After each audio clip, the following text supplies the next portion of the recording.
My name is Fatima.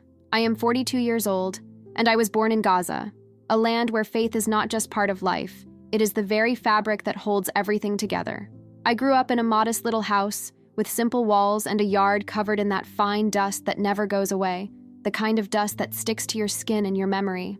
Every morning, before the sun even peeked over the horizon, the entire city would wake up to the call to prayer.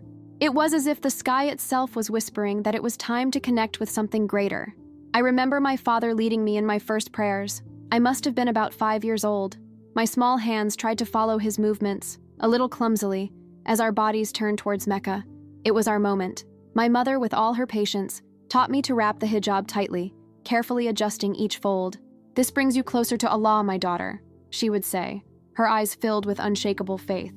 I grew up immersed in this world. Islam was not just a religion, it was everything. The rhythm of my life was guided by the sound of prayers, the days of fasting, the pages of the Quran I tried to memorize. This was what I knew, what I believed, what defined me. But life has a curious way of changing everything. It's been 10 years since we left Gaza. My husband Hassan, my daughter and I, and our 2 children, Yusuf and Aisha, who were still young at the time, set off for the unknown. We came to Birmingham, UK, hoping for a new beginning. Gaza was suffocating. It was like living with constant fear knocking at our door. Explosions, sirens, famines, everything wore us down. Hassan said with conviction, "In England we will have peace. I will lead a mosque. Our children will grow up with faith and security." I was afraid to leave behind everything I knew, but I trusted him. Hassan was a firm, respected man. His deep voice commanded silence and attention. When he spoke of Allah, it was impossible not to feel something strong, almost physical, taking hold of your soul. In Birmingham, life has changed completely. Everything was different. The weather, the people, even the way the streets sounded. But we cling to our faith as if it were a boat on the high seas. Hassan became the Imam of a small mosque in the community. He was called Sheikh Hassan, and people admired him. I, in turn, started working as a cleaner in a hospital. It wasn't easy. The service was heavy, sometimes thankless. I cleaned long hallways, picked up trash, scrubbed stubborn stains on walls and beds. My hands became rough and my body complained at night, but I never stopped thanking Allah for having sustenance. Every pound was sacred, clean, hard-earned money. When I wasn't in the hospital, I was a full-time mother. I cooked spicy food that reminded me of Gaza, cleaned every corner of the house, helped the boys with their homework, and repeated the teachings of the Quran with them. I had 2 more children here, Zob and little Ibrahim, 4 in all. Yusuf is now 16, Aisha is 14, Zob is 10, and Ibrahim is the youngest, just 7. They are my heart beating out of my chest. Yusuf was always the most serious one. His eyes, like his father's, were attentive and deep. From an early age, he said he wanted to be an imam, like his father. He would spend hours reciting the Quran, and even though his voice was still young, there was an impressive firmness in his words. "Mommy, one day I will lead a mosque, like my daddy." I would smile, touch his face, and feel proud, but also a little afraid. It was such a big responsibility for someone so young. Aisha, on the other hand, was born with a restless mind, full of questions, curious about everything. She read everything, history, science books, even philosophy books when she found them hidden in the school library. She had a sparkle in her eyes that enchanted me, but sometimes she seemed lonely. At school, she wanted to fit in, to make friends, but we lived by strict rules. "Don't mix too much with those who don't share your faith," Hassan would say. "They can lead you astray." And she suffered in silence, trying to balance the 2 worlds. Zob, my 3rd son, was quiet, shy. At just 10 years old, he still held my hand as if the world were too big for him to face alone. He had a look that observed everything silently, as if he were drawing each scene in his head. He loved to draw, but Hassan said it was haram to draw people. "It's against Islam," he would say, and I could see Zob's eyes glaze over a little every time he was stopped. As for Ibrahim, oh, little Ibrahim was pure light, an infectious smile, an energy that lit up any corner of the house. He was always running around, asking questions, inventing. "Mommy, can you tell me the story of the Prophet again?" he would ask, his eyes already shining before I even started. When I looked at him, I felt my chest fill with an almost painful love. The truth is that our life was hard, rigid, but at that time, I believed it was right. Every pre-dawn prayer, every fast, every rule, it all seemed part of a divine plan. Kneeling on the prayer mat, whispering my prayers in the pre-dawn darkness, I believed I was exactly where I was supposed to be, but sometimes, just sometimes, a voice deep inside asked, what if the right path could also be lighter? I didn't know it yet, but that question would only be the beginning. Even before the sun rose, I was up, knees on the prayer mat, whispering my prayers to Allah while the house still slept in silence. The dim light from the kitchen provided just enough light to keep me from tripping over the toys scattered across the floor. It was like this every day. 5 prayers, fasting for the entirety of Ramadan, and even the children, as soon as they were old enough, learned to fast as part of the journey. 5 years ago, I had the chance to perform Hajj. It was before everything changed, before Ibrahim was even born. Being in Mecca felt like being at the center of the universe. Millions of people around me, all dressed in white, walking around the Kaaba in perfect harmony, like waves in a sea of faith. I remember crying so much that day. I felt small and grand at the same time, as if, for a moment, heaven was within my reach. I had never felt so close to Allah. At home, we maintained traditions firmly. I taught the Quran to my children the same way my mother had taught me, verse by verse, repetition by repetition, until the words were etched into their memory like tattoos on their souls. Music was forbidden. Movies, only if they were pure. No Christmas, no Easter. These parties are for the kuffar, said Hassan.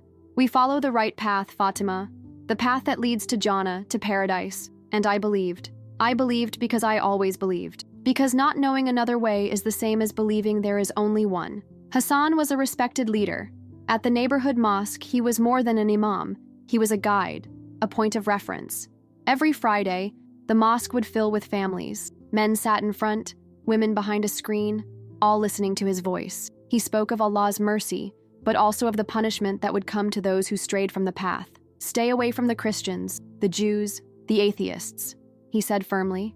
They are lost. Only Islam is the truth. I listened to everything and nodded, like everyone else. But sometimes, just sometimes, something inside me would get restless. It wasn't something I could explain. It was like a weight that settled deep inside my chest, silent but constant. I never spoke of it to Hassan or to anyone else. I was the wife of an imam, a good Muslim, devout, faithful. There was no room for doubt. But at night, when the house was quiet and the children were asleep, I would find myself staring at the ceiling, asking myself questions I didn't want to answer. Why, even though I was doing everything right, did I feel so distant from Allah? I fasted, I prayed, I donated, I read the Quran, but I didn't feel that presence that everyone described with such fervor. And what's more, why would good people go to hell just because they weren't Muslims? At the hospital where I cleaned, I worked with a nurse named Sarah. She was a Christian, always smiling, always with a kind word. On days when I was exhausted, she would bring me a hot tea and say, Fatima, you're doing a great job. And I believed her. I liked Sarah, but Hassan said I shouldn't get attached to people who aren't one of our people. She may seem nice, but she doesn't share our faith, he would say. That's dangerous. I tried to pull away, but the thought kept nagging at me. How could someone like Sarah, so kind, so sincere, be doomed? It didn't make sense. One afternoon, Aisha came home from school and walked into the kitchen with a thoughtful expression on her face. I was there, chopping onions for dinner, the pan already heating on the stove. She sat down slowly at the table, her elbows propped up, her eyes full of questions. Mommy, she said softly, my friend Emma is a Christian. She's so nice. Today, when my pencil broke, she gave me hers. But Daddy said that Christians go to hell. Is that true? Does Emma go to hell? It was as if time stopped for a second. The knife froze in my hand, and I looked at my daughter, my Aisha, so full of brightness and doubt. Her gaze sought mine, asking for an answer. And I wanted to say something beautiful, something that made sense. But instead, I repeated what I had always heard. Yes, daughter. If she doesn't accept Islam, yes. My voice came out dry, hard, mechanical, and I hated it in that moment. Aisha looked down, fidgeting with her fingers, twisting a small piece of her hijab. But she's so good, Mommy, she whispered. I chopped the onions again, feeling my eyes burn, and I wanted to believe it was just because of the onion, but it wasn't. It was something else. It was the pain of not knowing if it all made sense anymore. I changed the subject, almost without thinking. Go help Zainab with her homework, daughter. She left slowly, but her question remained. It didn't go away. It stayed there, hovering, like a ghost. And I did what I always did. I pushed the thoughts away. I focused on my tasks, my children, my routine, because I was Fatima al-Masri, wife of an Imam, mother of 4 children, a devout Muslim. I couldn't doubt it. I couldn't allow myself to weaken, but the seed was already planted. The routine was unchanging, like the prayers that were scheduled for the hours of the day. I would clean the cold hospital hallways, come home and prepare dinner with tired hands. I would pray with my children, one by one, listening to their small voices blend with mine. Hassan stood firm at the head of the mosque, guiding the community with quiet authority. I was his shadow, his devoted wife, his silent support. When the women of the community approached me, their eyes full of doubt, I would welcome them with a smile and soft words. "You are a rock, Fatima," they would say. "You and Sheikh Hassan are a blessing to us all." I would thank them, I would smile, but inside, something was beginning to crack. A crack, small, almost imperceptible, but real. And I didn't know at that moment that it was about to open wide, shattering everything I thought I knew about the world and about myself. It was a rainy night, Wednesday, April 3rd, 2024. Birmingham was drenched, the sky pouring water as if to wash the streets. I was in the hospital, at the end of a grueling shift. It was Ramadan, and I was working overtime to buy new clothes for my children to wear for Eid. My fingers throbbed from scrubbing, my back stiff as wood. The hospital was in chaos, nurses running around, patients coughing, alarms blaring incessantly. The smell of disinfectant burned my nostrils. When I finally took off my uniform, it felt like I was shedding another skin. I carefully wrapped my hijab around me, put on my coat, and walked out the automatic doors. Outside, the world was cold, dark, and wet. The rain drummed on the ground like impatient fingers. I crossed my arms, trying to hold the heat against me, and began walking toward the bus stop. The image of my home came to mind.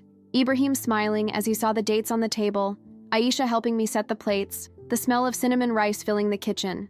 I had to be there for iftar. It was our moment of togetherness, the only time we all sat together without rushing. Crossing that street was all that separated me from that moment. The traffic light was red for cars, so I started to cross, hurriedly, my head down because of the rain. But before my feet reached the other sidewalk, I heard the sound. A tire sliding on wet asphalt, a metallic scream from the brakes. I turned my head. 2 headlights shone like daggers into my eyes. There was no time. The car came like a bolt of lightning out of time. The world froze. My body tried to move, but it was as if my feet had sunk into the ground. I screamed, "Allah, help me!" But the car was already on top of me. The impact was dry, brutal, and then darkness. At first, there was no pain. It was as if I were floating, light as a feather lost in the wind. I opened my eyes, and for a strange moment, I saw everything from above. My body on the ground, lying like a broken doll. My hijab was loose, my coat was soaked, my blood was spreading like paint on the sidewalk. Voices began to emerge. Screams, orders, paramedics leaning down, pressing on my chest. "She's not breathing," someone shouted. I saw the ambulance lights reflecting off the puddles. A man in a yellow vest was speaking to a police officer. The driver was drunk. He didn't even try to stop. I wanted to scream, "I'm here, I'm up here!" But no one heard me. No one even lifted their head. And that's when I felt peace. For the first time in a long time, there was no pain, no fear, no running, just an eerie silence. A stillness that didn't feel earthly. I thought about the children. Yusuf, Aisha, Zob, Ibrahim. Who would prepare iftar for them? Who would comfort them when they woke from nightmares? Who would guide them? I thought of Hassan, strong, resolute. But would he break inside? Or would he continue as he always had, in front of the community, while silencing his pain in the name of faith? But the silence did not last. Something shifted in the air. It grew cold. A cold that wasn't of the body, but of the soul. A chill burning inside. The sounds returned, but they weren't familiar voices. They were whispers, moans, like muffled screams in the darkness. I looked down and saw a hole opening up, a black tunnel spinning as if the world was being sucked in. An invisible force was pulling me in. "No, please, let me go," I begged. But the force was stronger than any will. I was sucked in. I fell. I fell fast. And the whispers turned into screams. Screams that cut the air like razors. Screams that seemed to come from inside me. I fell without knowing if it was a punishment, if it was a dream, or if, finally, it was the moment to face what I had always feared. The tunnel was dark. A darkness that wasn't just an absence of light. It was a void that felt alive, pulsing. I reached out, desperate for a touch, for something to prove I was still there, but I saw nothing. It was as if I had been swallowed by a shadow that had no end. The smell was unbearable. It was smoke, sulfur, and something worse. Like rotting meat that had been burning for days, my stomach turned. Fear tightened my chest like a knot. Allah, save me, please. I am your servant. I have obeyed you. I have sought you. I begged, my voice shaking. But there was no answer, no light, no presence, just my own voice echoing back, further and further away, as if even it were abandoning me. Suddenly, the tunnel ended. My feet lost the ground. I fell. The impact was sharp, brutal. The ground I hit was hard as stone, but hot, absurdly hot. It stung even with my clothes covering my body. I groaned in pain, trying to get up, and then I saw where I was. It was as if time stopped. The ground was black, cracked, as if it had been broken by thousands of earthquakes. But fire came out between the cracks. Living fire, pulsing as if hungry. The heat was insane. Just breathing made my throat burn. The air stank of destruction, of sulfur, of sin, of damnation. I looked around and saw souls, people, men and women screaming, writhing, begging. I saw burned bodies, covered in blisters and open wounds. Some were pinned to burning rocks. Others ran, but the fire followed them, licking their legs like snakes. Their screams entered my ears and seemed to tear pieces of my soul. Help me! Get me out of here! I regret it! I didn't know! Someone screamed, the skin melting off their face. The sky above was black, but not cloudy. It was smoke, thick, heavy, suffocating. I tried to cover my mouth with my hand, coughing, but the air rushed in like crushed glass, cutting me from the inside. I walked, one step, then another. My knees were shaking. I didn't know where to go. I just knew I couldn't just stand there. An unbearable heat accompanied me with every step, as if the entire ground was about to swallow me. I saw a woman with empty eyes, a melted face, mumbling like a lost child. I saw a man with chains around his neck, his arms consumed by fire, screaming, "One more chance, please, just one more chance." I fell to my knees and covered my face with my hands. "Allah, why am I here?" I whispered, my voice cracking. "I followed you. I fasted. I prayed. I wore the hijab. I taught your commandments. Why am I in hell?" And that's when I heard it. A voice, one I knew even after years, strong, old, familiar. "Fatima, my daughter." I slowly raised my head, my heart racing. My eyes found a figure among the flames, and I froze. It was him, Sheikh Omar, my father-in-law, Hassan's father, the great Imam of Gaza, the man who led with a voice like thunder. He died 5 years ago, and everyone said he went straight to heaven. He taught with conviction. He preached that only Islam was true, that Christians and Jews were lost, that hell awaited those who did not follow the Quran. But there he was, in hell. The white robe he always wore was gone, turned into charred rags. His long, proud beard was singed, almost ash. His body was nothing but raw, wounded flesh. And his eyes, those eyes, were filled with despair. He reached out his hand. He touched my arm. The touch burned like a hot iron. I screamed, but he held on tight. "Fatima, listen to me," he said, his voice slurred with pain. No, Baba. You were a good man. You taught the truth." "No," he interrupted me, his eyes watering. "I was wrong, dead wrong. What I thought was light was darkness. What I thought saved was killing. I have taught lies, my daughter. I have brought thousands here with my words. I have brought my own son here. Listen to me. While there is still time." I was shaking. The ground was shaking with me. Hell seemed to react to those words. "But, Baba, what about Allah? What about the Quran? Fatima?" He squeezed my arm, his nails digging into the flesh. "Jesus is the only way." I know that now. He is the truth. I rejected him. I rejected the only one who could save me. And now I burn, forever. Tears streamed down his face but evaporated before they fell. "Tell Hassan, tell my son, to stop.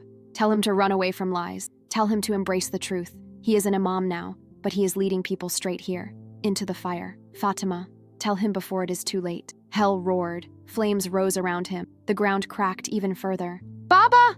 I screamed, trying to pull him away. But he disappeared, engulfed in flames. Screaming my name for the last time, I remained there, kneeling, trembling. The burned arm, the mind in ruins, the faith in pieces. Nothing made sense anymore. Every doubt that I had hidden deep inside my chest, the ones that I never had the courage to say to Hassan or to anyone else. Jesus saw everything, and yet he did not turn away. He didn't turn his face away. On the contrary, he took a step closer.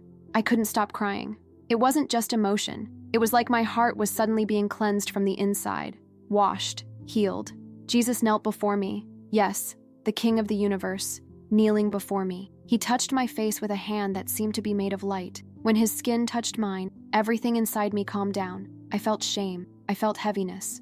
I felt guilt. But at the same time, with a single look, he took it all away. Not with words, but with his presence. He looked at me as if I was someone he had waited for all eternity. Then he spoke. "Fatima, I know you," he said in a voice that was sweet and powerful at the same time. "I saw your pain. I heard your prayers. And even when you thought I was far away, I was there, very close." I opened my mouth to respond, but I couldn't. My throat was closed with emotion.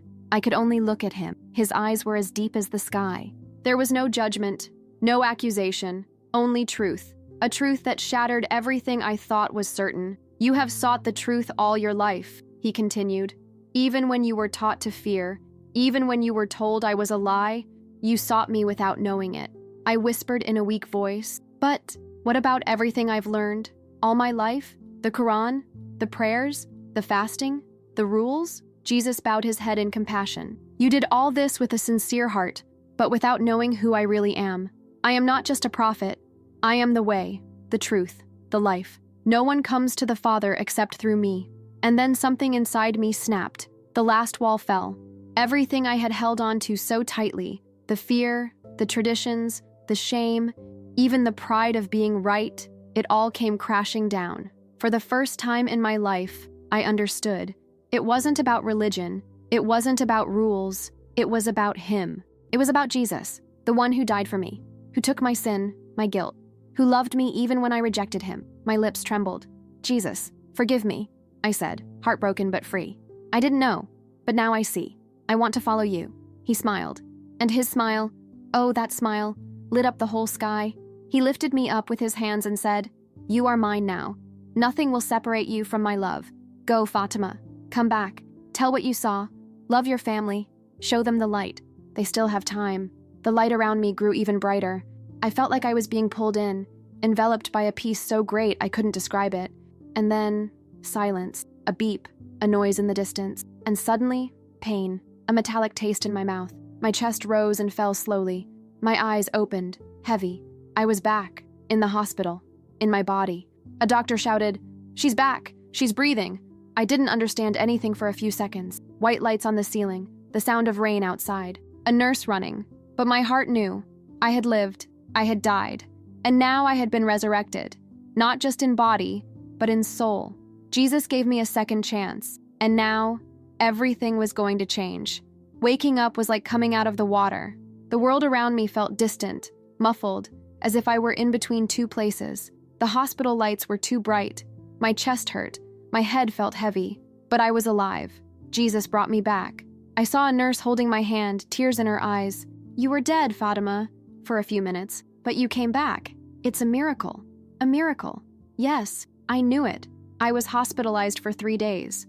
The doctor said I had hit my head, broken 2 ribs, and barely survived. The children came to see me with frightened eyes.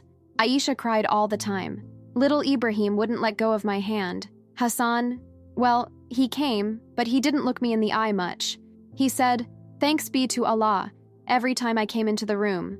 I just responded with a silent smile, because something inside me was no longer the same. On the evening of the 3rd day, I asked for a pencil and paper. My hand was shaking, but I wrote, "Jesus saved me." I folded the paper and hid it.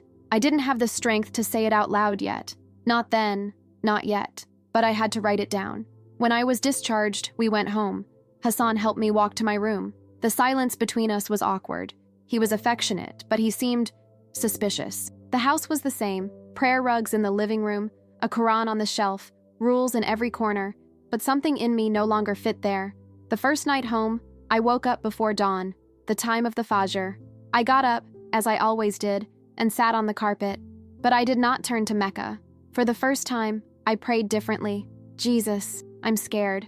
I don't know how to live this here, but I know that I was saved by you. Give me strength, give me wisdom. Help me to love this family, even if they hate me." And I felt peace, not noise, not heat, not obligation, peace. Like he was sitting right next to me. Over the next few days, Hassan realized, "Why aren't you praying properly, Fatima? Why aren't you fasting?"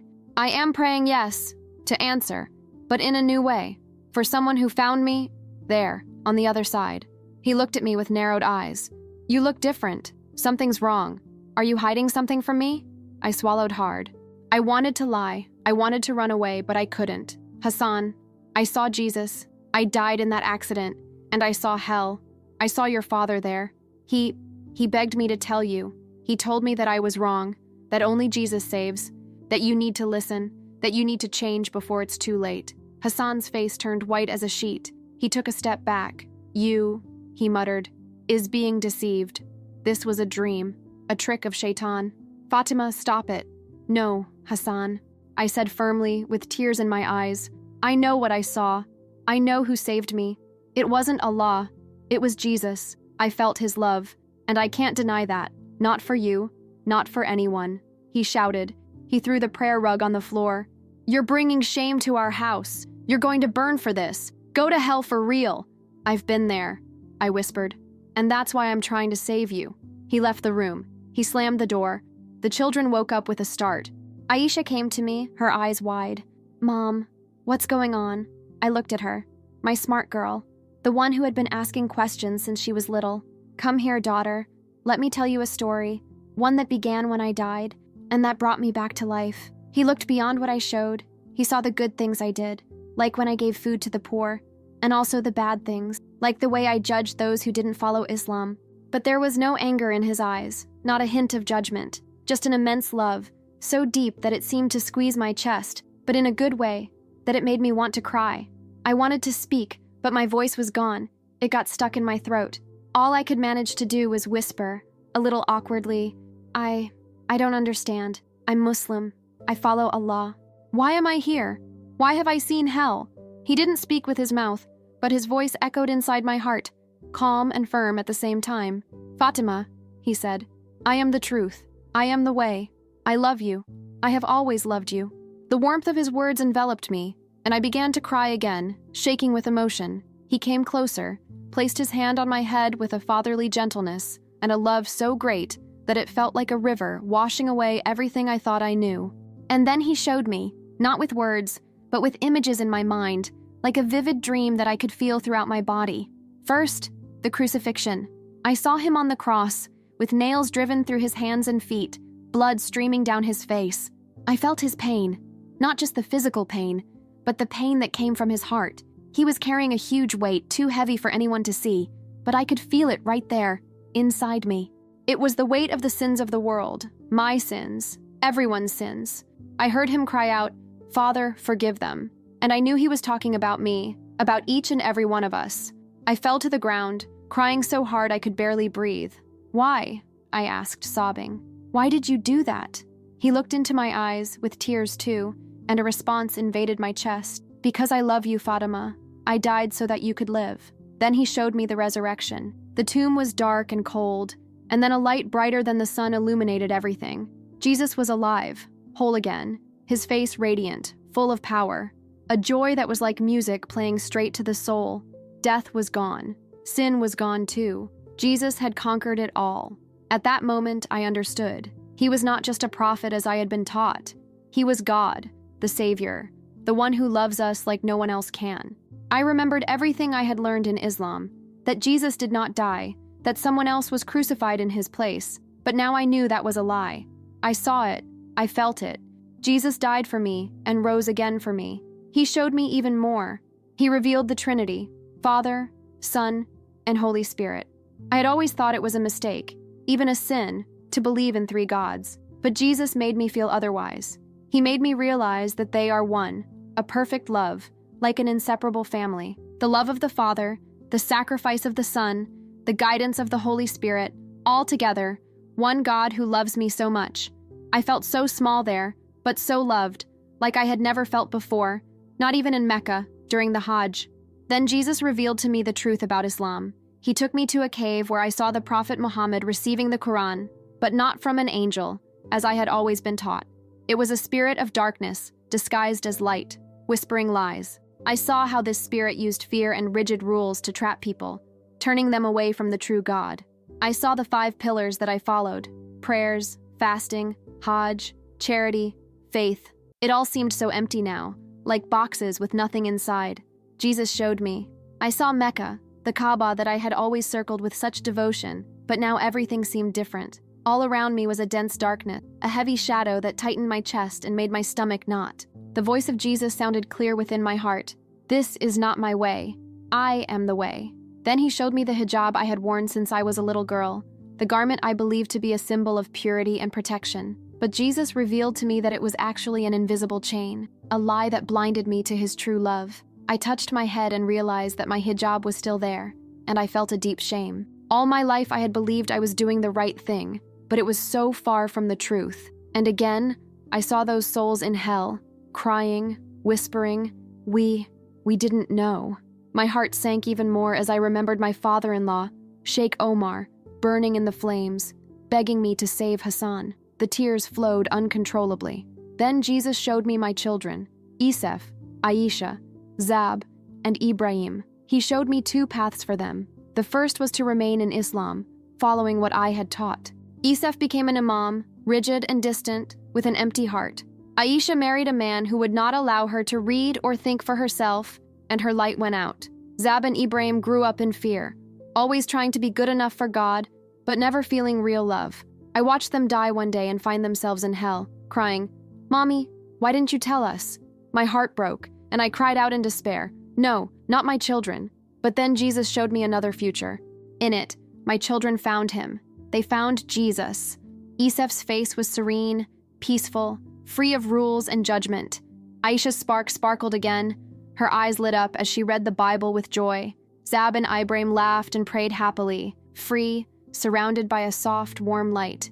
I felt their happiness as if it were my own. Jesus looked at me, his eyes full of kindness. "Fatima," he said, "I love your children. I love all Muslims. They are my children too. I want them to know my love, to find me." I nodded, tears streaming down my face. "But how?" I asked. "I taught them Islam. Hassan is an Imam. They won't listen to me." Jesus touched my face, and I felt his strength fill me from within. "Go back," he said firmly. "Tell them what you saw. Tell them I am the way. It won't be easy, but I will be with you. I will never abandon you." His words burned in my heart, a fire that did not destroy but gave hope. I knew what I had to do. I had to go back. I had to tell the truth, even if it cost me everything. The light around me began to fade, but the love of Jesus remained within me, warm and strong. His voice still echoed, "Come back, Fatima. Tell them that I am the way." I wanted to stay in that peaceful place, but I knew I couldn't. My children needed me. Hassan needed me. I had to tell them the truth. Suddenly, I felt a pulling force as if sucking me back into my body. The golden light disappeared, and a loud beeping noise cut through the silence. I opened my eyes and found myself in a hospital room. The white ceiling glowed under the cold lights, and the air smelled of medicine. Machines beeped all around me, and a sharp pain sliced through my chest. I was alive. I tried to move, but my body weighed tons. I looked down at his arms, saw tubes connected and a huge bandage on his head. My hijab was gone, and my hair was stuck to my forehead from sweat. Then I heard a soft voice, full of concern. "Fatima, Fatima, you're awake." It was Hassan. He was sitting on the edge of my bed, his face tired and his eyes red from crying. And my kids were there too. Isef, Aisha, Zab, and Ibrahim stood there in front of me, their faces pale and full of fear. Ibrahim ran to my bed, his tiny hands gripping mine tightly. "Mommy, are you okay?" he asked, his voice trembling and full of concern. Zab couldn't hold back his tears and hugged me, wetting my arm with his sadness. Aisha stood there, motionless, her eyes huge and full of doubt. Isef, on the other hand, frowned at me, as if trying to understand something that was beyond him. I tried to speak, but my throat was dry, too dry. I swallowed hard and almost without meaning to whispered, "Jesus, Jesus." The room fell into a heavy silence, as if the air had stopped circulating. Hassan, who was standing next to me, stood frozen, his eyes fixed on me, a confused and closed look. "What was that you said?" His voice came out low, trying to contain himself from bursting out in screams. I looked at him, my heart racing, knowing I couldn't keep this to myself any longer. "Hassan," I began, trying to keep my voice steady. "I died. I went to hell. I saw your father, Sheikh Omar. He was burning in that fire. He told me that Islam was a lie, that I needed to tell you to turn to Jesus, to stop deceiving people. He stared at me, mouth half open, stunned. After that, I saw Jesus. He showed me the truth. He is the only way. Hassan's face hardened, as if it had turned to stone. Fatima, stop this, he said loudly, almost shouting. This is shirk, blasphemy. You are confused. Your body has been through trauma. Your mind is playing tricks on you. I shook my head, tears streaming uncontrollably down my cheeks. No, Hassan. It was real. I saw it. I felt it. Jesus loves us. He died for us. Islam is wrong. I saw it. Isef stepped forward, his face burning with anger and disbelief. Mommy, how can you say that? Dad is an imam. We are Muslims. Are you saying that everything we believe is a lie? Aisha looked at me, her eyes filled with questions she couldn't put into words. Zab and Ibrahim began to cry, confused, and clutched my hands tighter. Hassan stood up, his hands shaking with anger. Enough, he shouted, his voice echoing around the room. You will not speak such blasphemies in front of our children. He turned to the nurse who was watching the scene, her eyes wide. Call the doctor, he ordered. My wife is not well. She is talking nonsense. The doctor arrived quickly, a kindly man in glasses who looked at my chart seriously. Mrs. Al-Masri, he began, you were clinically dead for 20 minutes. It's a miracle that you're alive, without brain damage or serious injuries. But sometimes after such a trauma, the mind can create false memories. I shook my head, determined. It wasn't my mind playing tricks. I told them it was real, but no one believed me. The next few days were a whirlwind. I lay in the hospital, my body slowly recovering, but my heart felt heavier by the moment. Hassan brought imams from the mosque to pray for me. They sat around my bed, reciting the Quran in steady, serious voices. One of them, an elderly man with a white beard, looked at me with a mixture of compassion and authority. Sister Fatima, he said in a calm voice, you have been through a terrible experience, but you need to get back on the right path. What you saw was a trap by Shaitan, the devil. He wants to deceive you. I looked at him, my eyes shining with tears, and replied, no, it wasn't Shaitan. It was Jesus. I know what I saw. The imam shook his head in disapproval, and Hassan looked at me as if I were a complete stranger. When I finally returned home, things got worse. Word of what I had said spread quickly through our community. People who had once smiled at me now looked away. At the mosque, women avoided me, whispering behind my back, and men murmured as they passed me. People in the community began to avoid me, whispering behind my back, Fatima has lost her way. She has become an apostate. I could feel the weight of those gazes that couldn't look at me. I remember one day when I went to the store to buy bread, and a man I had known for years spat on the ground right next to me. Kafir, he growled, his voice full of contempt and hatred. In that moment, I felt smaller, as if I no longer belonged there, as if I had been torn from my own life. At home, Hassan was becoming more and more distant. He barely spoke to me. He slept on the couch, his face hard and cold, as if I were a stranger.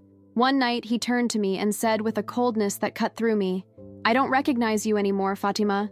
You're embarrassing me, embarrassing our family. You have to stop this. The children were lost in the chaos. Youssef, 16, suffered more than the others. He is so much like his father, firm and steadfast in Islam. Mommy, you are wrong, he said once, his voice hard, with almost no room for doubt. Daddy says you are sick. I will pray for you, but you have to return to Allah. Aisha, on the other hand, was different. One night, while Hassan was at the mosque, she came up to me, shy. Mommy, she whispered, is it true? Did you really see Jesus? My heart leapt, and I nodded, my voice shaking. Yes, Aisha. He is real. He loves us. He showed me the truth. She stared at me, her eyes searching for some certainty. I don't know what to think, she confessed quietly. Daddy says it's wrong, but when you talk about it, I feel something. I hugged her tightly, feeling my tears wet her hair. Pray, Aisha, I said. Ask God to show you. Zab and Ibrahim didn't understand everything, but they could feel the tension in the air. They clung to me, their eyes full of fear, asking softly, Mommy, why is Daddy angry? Why are people mean to you? One night while I was preparing dinner, I heard a loud noise coming from the window. I ran over there and saw a rock lying on the ground, surrounded by shards of glass. Someone had thrown a rock at our house. Tied to the stone was a note written in red ink, Apostate, leave or die. My body shook. I fell to the ground, my hands shaking and my jaw clenched. Hassan came into the kitchen, saw the note, and his face turned pale. But instead of comforting me, He spoke harshly. "This is your fault, Fatima. You brought this upon our family. Stop talking nonsense about Jesus or you'll end up hurting everyone." I looked at him, feeling my heart break into pieces. "Hassan," I said, "I can't stop. It's true. Your father told me to save you. Jesus told me to tell you. I can't lie about what I saw." He slammed his hand on the table, his voice raised and filled with anger. "Enough. I won't let you destroy our family. If you don't stop, I'll take the children away from you. You'll never see them again." That night, lying in bed, my pillow wet with tears, I prayed to Jesus, almost in a whisper. "Lord, help me. I'm trying to do what you asked, but it's so hard. Hassan doesn't listen to me. My community hates me. I'm losing everything. But I can't turn away from you. Please give me strength." I felt a gentle warmth in my chest, as if Jesus was there, hugging me. I knew at that moment that I couldn't give up. I had to continue, for my children, for Hassan, for all those Muslims who still did not know the truth. But I didn't know how much longer I could take it. I felt so alone, so scared, so unsure of what Hassan would do next. I couldn't stay in Birmingham any longer. My heart was breaking, but there was no other way out. His threats, his cold words, echoed in my mind. "I'm going to take the children away. You'll never see them again." Every day he grew more distant, more hard, his eyes filled with anger. He wouldn't touch me, wouldn't speak to me, except to demand something. And the hostility in the community only grew. More whispers, more stares, more silent threats. Last week someone wrote, "Apostate," was written in red paint on our door. I was terrified, not only for myself, but for my children. Every night I knelt in the dark, praying to Jesus for a way out. "Lord," I whispered, "show me what to do. I can't lose my faith, and I can't lose my children." One night, as I was washing the dishes, I heard Hassan in the living room talking on the phone. His voice was low, steady, and cold. I stopped to listen, my heart sinking. "She's bringing shame to our family," he said. "I've spoken to a center in Saudi Arabia. They're going to take her there. Re-education. They're going to fix her up, make her Muslim again." My chest went cold. I knew these centers, places where women were held against their will, forced to pray and punished for disobeying. Stories of women who came back broken, their spirits destroyed, haunted me. I couldn't let that happen. I couldn't let them take Jesus away from me. And I certainly couldn't let my children grow up believing a lie, thinking that Islam was the absolute truth. When I saw hell, when I saw Jesus, I understood that I had to get out. But the decision was so difficult. Leaving meant losing Isef and Aisha, my two oldest. They were already too big to escape without Hassan noticing. And Isef was so loyal to his father. Aisha wanted to believe me, but she was afraid. I could only take Zab and Ibrahim, my little ones, aged 10 and 7, small enough to follow me silently. I cried every night thinking about leaving Isef and Aisha behind, but I had to save the one I gave. I had to trust that Jesus would protect them and open their eyes one day. It was on the internet that I found hope. I joined a secret group for Muslims who had become Christians. People who understood what I was feeling sent me messages full of faith and courage. A woman named Sarah wrote to me, "Fatima, we will help you. There is a family in Ireland who can take you in. They are Christians and they will care for and protect you." She gave me a plan, to take a bus, then a ferry, and arrive in a small village in Ireland. My hands shook as I read each word. I had never done anything like this before. I was a cleaner, a mother, a wife. I didn't know how to run away, but I felt Jesus with me, giving me strength. I had to do this. That night outside, the storm raged. Rain pounded the windows. Thunder shook the house. Hassan was at the mosque for a meeting. The children were already asleep. I packed a small backpack, just a few clothes, some food, and a picture of my children smiling in the park last year. First, I went to Isef's room. He was sleeping peacefully, the Quran open on his chest. I kissed his forehead, tears streaming down his face. "I'm sorry, my son," I whispered. "I love you. I pray that one day you will see Jesus." Then I went to Aisha's room. She was awake, sitting up in bed, her eyes wide and scared. "Mama, what's going on?" she asked, her voice shaking. I knelt beside her, trying to control my tears. "Aisha, I have to go. Daddy wants to send me away, so I'll stop believing in Jesus. I'll take Zab and Ibrahim with me, but I can't take you. It's too dangerous, but I love you so much. Please keep asking questions. Seek Jesus. He is the truth." She started crying and hugged me tightly. "Mama, I'm scared," she said softly. I hugged her tightly, my heart breaking. "I know, my dear, but Jesus will protect you. I will pray for you." Every day I thought about them. I kissed Aisha one last time and left before I could bring myself to leave. I woke Zab and Ibrahim, their eyes still sleepy and confused. "We're going on a trip," I whispered. "Stay very still." They nodded, trusting me. I wrapped their coats around them and we slipped out the back door in complete silence. The rain was freezing, soaking us in seconds. I held on tight to their little hand, my backpack on my shoulder, and we ran to the bus stop. My heart was pounding so hard I could hear the thunder. I looked back several times, expecting to see Hassan running after me, his face full of rage. When the bus arrived, we got in and sat in the back. Zab whispered, "Mama, where are we going?" I forced a smile, my voice shaking. "Somewhere safe, my love. Somewhere we can pray to Jesus." Ibrahim curled up in my lap, his warm body pressed against mine. I hugged him tightly and prayed softly, "Jesus, protect us. Don't let Hassan find us." The bus took us to the ferry port. The rain was still falling, the wind was blowing hard, and the sea was rough. I bought the tickets with the little money I had, my hands shaking as I handed the money to the attendant. We got on the ferry and I found a quiet spot to sit with the kids. The boat rocked a lot, and I felt seasick, not just from the motion, but from the constant fear.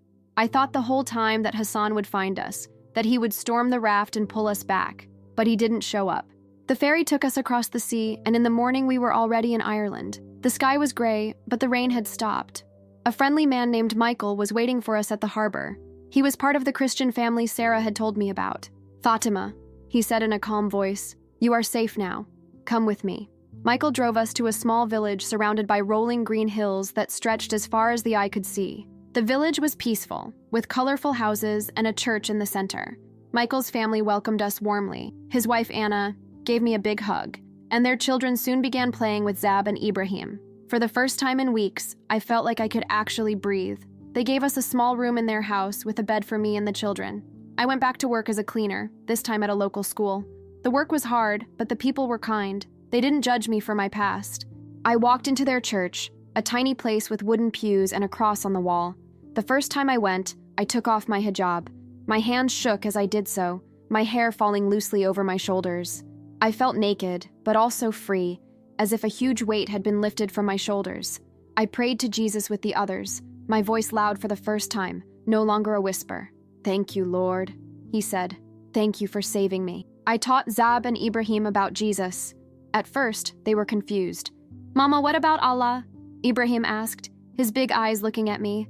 I smiled, my heart full. "Allah is what we knew before," I explained, "but Jesus is the truth. He loves us and is with us."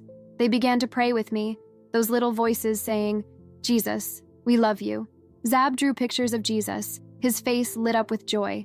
Ibrahim asked for stories about him every night, the smile on his face making me want to cry with emotion. I felt peace there, but my heart ached for Isef and Aisha. I left them behind and didn't know if I would ever see them again. I prayed every day, "Jesus, please show them your light. Let them find you when they grow up." Months passed, and I began to feel like I could live again. But one day, a letter arrived. It was from Aisha, hidden by a friend who knew where I was. My hand shook as I opened it, my heart racing. Her writing was small, the words careful. "Mother, I can't stop thinking about what you said. I found a Bible at school and I've been reading it in secret. I really feel something I've never felt before. I think I believe in Jesus, but I'm so scared. Daddy found out I was asking questions. He was so mad. He's going to send me to Gaza to marry a strict man, someone who's going to fix me. I don't want to go, Mommy. I want to be with you. Help me. I love you." My heart stopped. I read the letter again, tears falling onto the paper. Aisha was searching for Jesus, but she was in danger. Hassan was sending her away to a place where she would be trapped, her faith destroyed.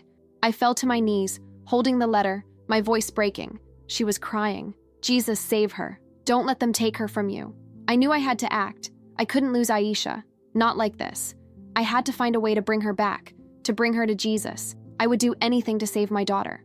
That night, I sat in my small room in Ireland, the village outside quiet under a star-filled sky, a candle flickering on the table, the light dancing on the walls. Zab and Ibrahim were already asleep, their soft breathing the only sound in the room. I held Aisha's letter in my hands, the paper worn from how much I had read it. Her words, "I think I believe in Jesus, but I'm so scared," filled my heart with hope and fear at the same time. I knew I had to save her, to take her to Ireland where she could love Jesus freely. But that night, I had another mission. I recorded a video to tell my story to the world. I set up a small camera that I borrowed from Anna, the kind woman who had welcomed us. My hands shook as I pressed the record button, but I felt Jesus with me, giving me strength. I looked at the camera, my voice soft but full of fire, and began to speak. "My name is Fatima al-Masri," I said, my eyes steady. "I am a Muslim, a good Muslim. I grew up in Gaza, where Islam was everything. I prayed 5 times a day, fasted every Ramadan, and performed the Hajj. I wore my hijab proudly, thinking it made me holy. My husband Hassan was an Imam, a leader at our mosque in Birmingham. We raised our 4 children, Isef, Aisha, Zainab, and Ibrahim, to be strict Muslims. I thought I was on the right path, the path to paradise. But I was wrong. I was blind. I took a deep breath, my voice shaking as I remembered. One night I was hit by a car. I died for 20 minutes. I went to hell, a place of fire and screaming. I saw my father-in-law, a great Imam, trembling there, burning. He held my arm, his face full of pain, and said, "Fatima, I was wrong. Islam is a lie. Jesus is the only way. Tell Hassan to stop deceiving people." I didn't believe it. Everything I knew fell apart. But then a light came, a golden light, full of love, and I saw Jesus. My eyes filled with tears, but I kept going. Jesus was not just a prophet as I had been taught. He was God, the Savior.